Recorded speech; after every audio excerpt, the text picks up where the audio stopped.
Check 1 2, check 1 2.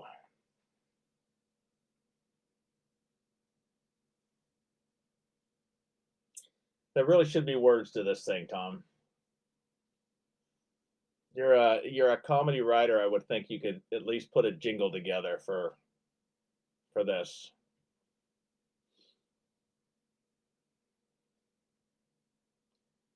Good evening, everyone. Welcome to Sober Talk.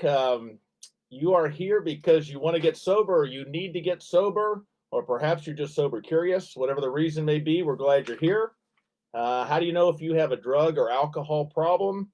Simple, if it causes problems. Tom and I have quit more times than we can remember, but hopefully together this will be the last.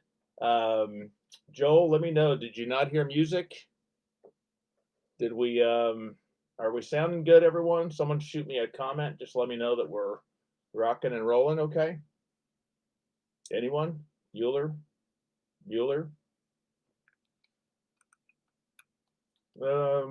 Hey, y'all. Okay, so anyways, I am Jeff Graham and coming to you live from under my porch. That is a true statement. I think this was an old coal bin. But welcome tonight to Sober Talk. This is a show about sober support. We're not doctors. We're just a couple of schleps that are just trying to stay sober ourselves. And we rely on your comments, your stories, the good, the bad, everything. I don't have the answers, but we do, and I'm not talking Tom and I'm talking all of us as a group together. If we do this together, we can find them all. So welcome again. Wanted to start. Hey brother, I see your PM, but when I went back, I can't find it. We'll get things worked out. Hopefully, Tom's working on some of the technicals if there's issues. Anyways, wanted to start the show. A couple things I want to start off with, and I'm going to put my glasses on if I can find them. We have the Sober Talk Facebook page. That the group, if you haven't signed up for that, sign up for it. It's easy, it's free. But that's a place where I'd love to see everyone using that more. I started posting a couple things myself, but it's a place where we need it. We have the chat on here, and sometimes it's easy to read them. Sometimes they're flying through, and it's tough. And I miss some stuff, or Tom and I miss some stuff. I would love to see everyone utilizing that page as much as possible, or you're comfortable with. It's a great place to put questions, comments, thoughts, ideas, suggestions. Fears, failures, things that are working, your success stories, love to read about those, what's working for you. It's an area where we can get good feedback. That's the key to sobriety for me is the feedback. And Tom is still on, you're doing Tuesdays and Thursdays. I'm filling in for him. He is back home from vacation, but he's kicking back on the couch right now.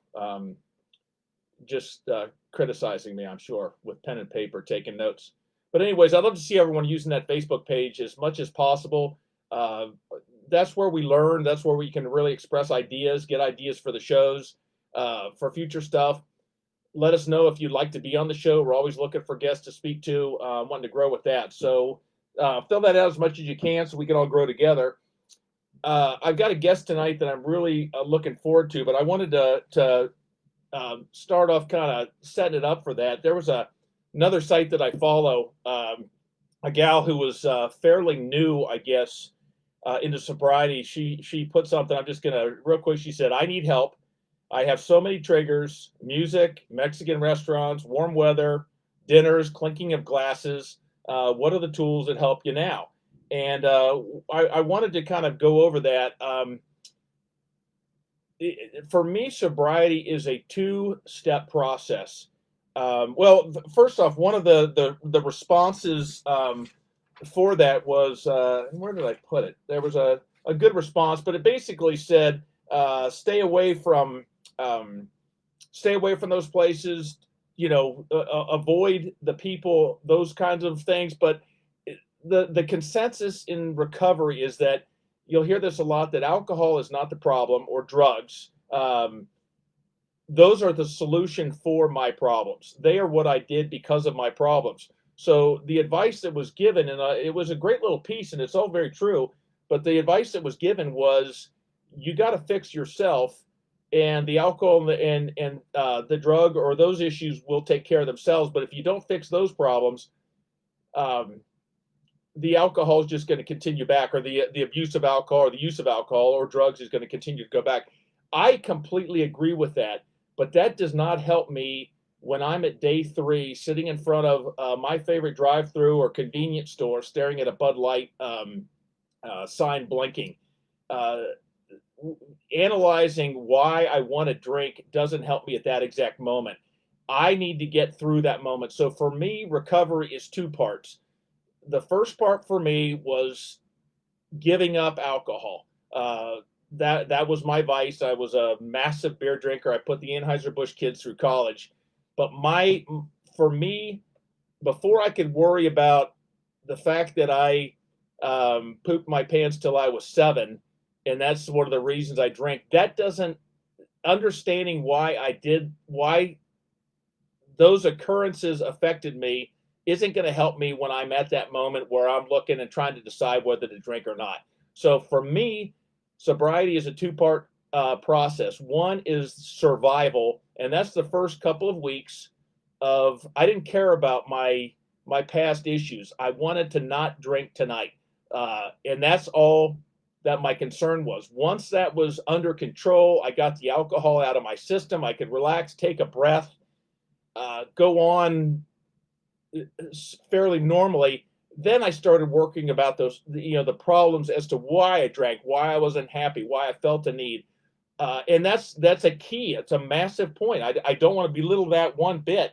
But I still look at sobriety for the new person, or like I was that first week. I wasn't interested in dealing with my inner problems, why I drank. I came into recovery because I drank too much beer. Now that I've got 11 months, I've learned, well, I drank beer because of the other problems that I had. That was my solution for it. And now I'm working on those problems, and that makes the choice of whether to drink or not tonight so much easier for me. When I'm working on the problems with Jeff, that makes the problem of drinking or not drinking a much easier decision. But that first week, I was in survival mode. I just wanted to lock myself into the thing. So I wrote a response to her. The basis of what I kind of said was, the first week I was just I did what I had to do. I avoided those places. I didn't go to restaurants. I didn't go out with certain people. I didn't go to houses or any situations where I was going to be tempted at first.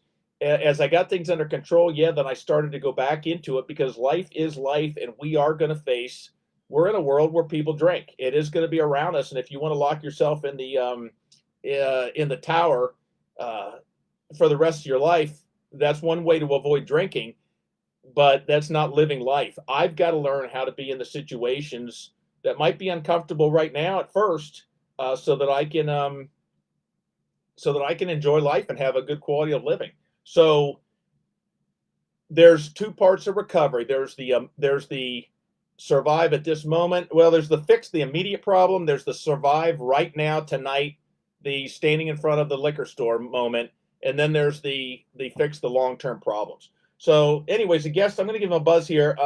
It's a guy I met through college football. He was All-American with Penn State back in the late 80s, played on national championship teams, dabbled in the NFL, still one of the strongest guys I've ever run into. He's a New York State mental health counselor and nationally board certified counselor in trauma, therapy, anxiety, and depression. He's one of them. He's not one of us. He doesn't have a drinking problem, and so he'll never be much more than an acquaintance with me. I'm not allowing him into our group, but he's got a lot of knowledge. I've heard him speak, and I really like what he had to say. I don't know his approach, but that's why I wanted to bring him on. I really want to. We're going to be watching the chat as we're going through questions that you have for him, and let's pick his brain, but get some new ideas. Again, I come from an AA background. Pete is. I don't think he has any background with alcohol recovery directly. but he deals with it on a regular basis. So let's just pick his brain and we'll see what happens.